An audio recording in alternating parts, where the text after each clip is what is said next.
Coming up on Look Today, well, Congresswoman Elise Stefanik gave a press conference in Glens Falls today as part of her results tour. I've got details.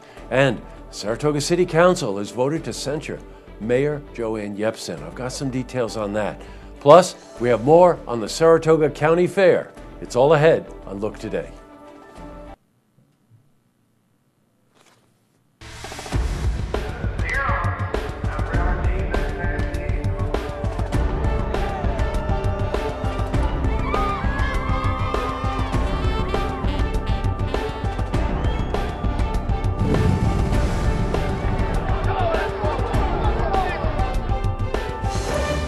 Welcome, everyone. I'm Jay Hood Jackson, and this is Look Today.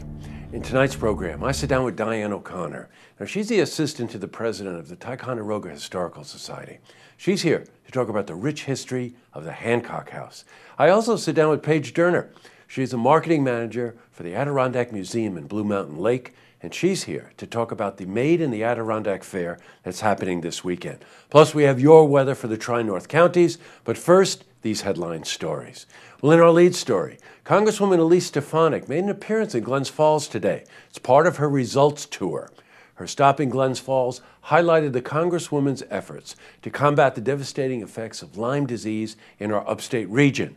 Now, her efforts include a piece of legislation that she's co-writing with Congressman Chris Gibson.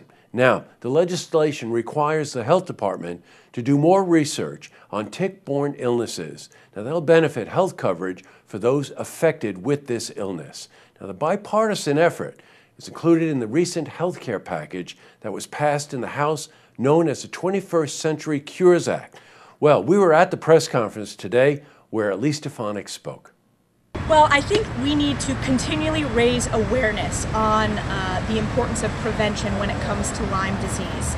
There's certainly a lot of interest. I noted the numbers of families that have been impacted, but I wanted to also update constituents as to the work that's being done, both at the state level with our partners here today, but at the federal level. This is an example of a result that we're delivering on behalf of the 21st Congressional District. That's great. In other news, well, here's a story that we're going to be following closely in the coming days. The Saratoga City Council voted to censure Mayor Joanne Yepsen. Now, the resolution was passed with a 3-2 vote and calls for an investigation into the mayor's alleged violation of ethics code.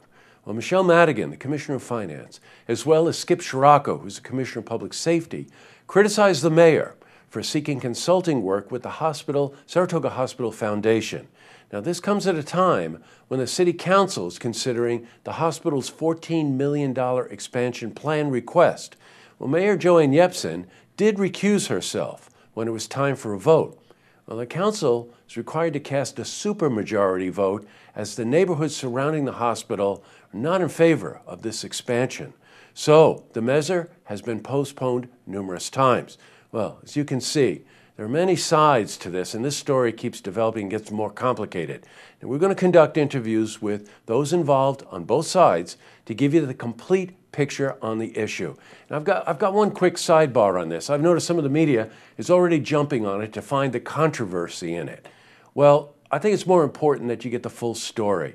You're going to get it two ways from us. One is that we tape the Saratoga City Council meetings in their entirety, unedited. Part 1 didn't contain the part about the censure, but Part 2 did, and we started airing that today. There'll be times that that's airing all throughout the weekend. And I just want to take this moment also to thank Bruce Cerrone and Pinnell's Restaurant, because they underwrite the Saratoga City Council meeting, and that's why we're able to present it to you. All right, switching from news to weather.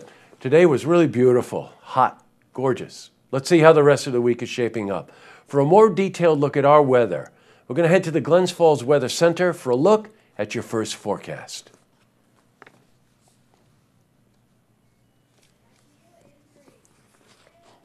Back to the news. Well, we've got an update on a story that we covered way back in March. A man who had a 2-hour standoff with the police after breaking into a building in Glens Falls has pleaded guilty to 12 felony charges.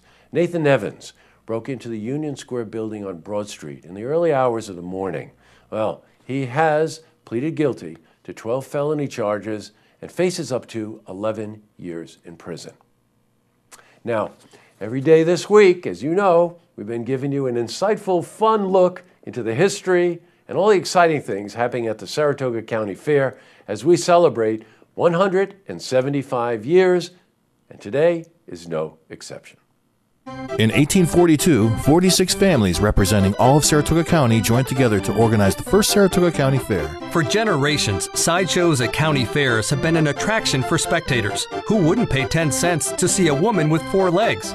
Walking through the streets of the fair many years ago, it wasn't uncommon to hear someone shouting, "Step right up." In the early 1900s, the Saratoga County Fair had the world's smallest horse. Not a pony, but a tiny horse. For just 5 cents, spectators could see the horse up close and pat it on the head if they wanted to. Today at the Saratoga County Fair, these mysterious sideshows no longer exist. Attractions like tractor and farm equipment shows, livestock competitions, demolition derbies, and concerts provide hours of entertainment for both the young and the old.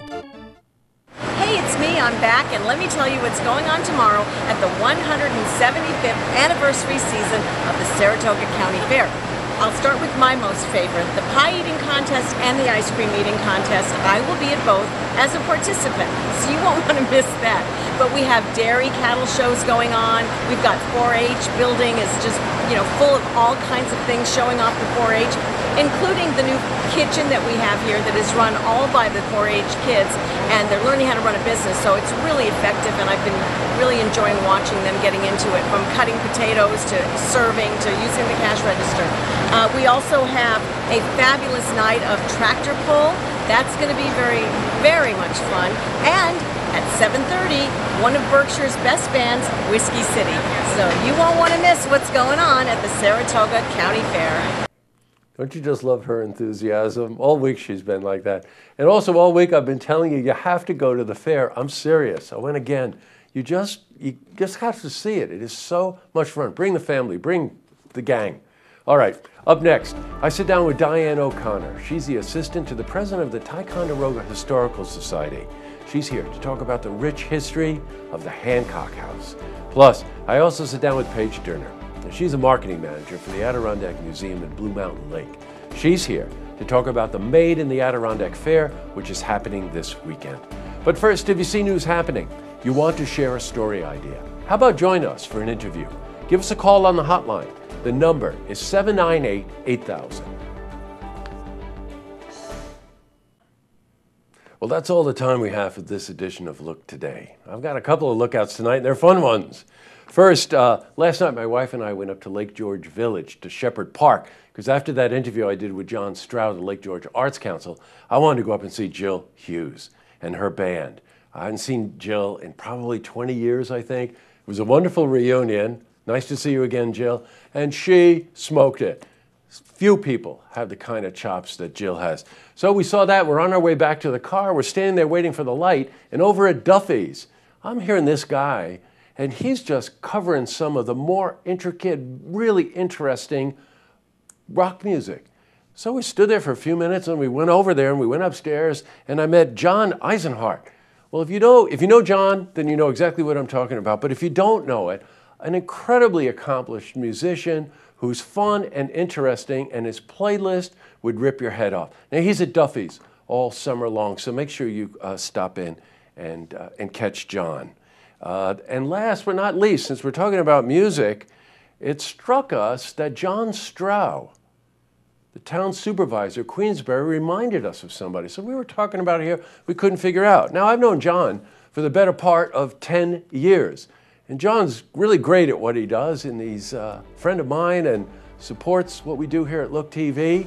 So I hope he sees the humor in this, but it dawned on us that there was a real resemblance between John Stroud and Brian Wilson of the Beach Boys. Good night, everyone. Help me, John Stroud. Help me, John Stroud. Help me, John Stroud. Help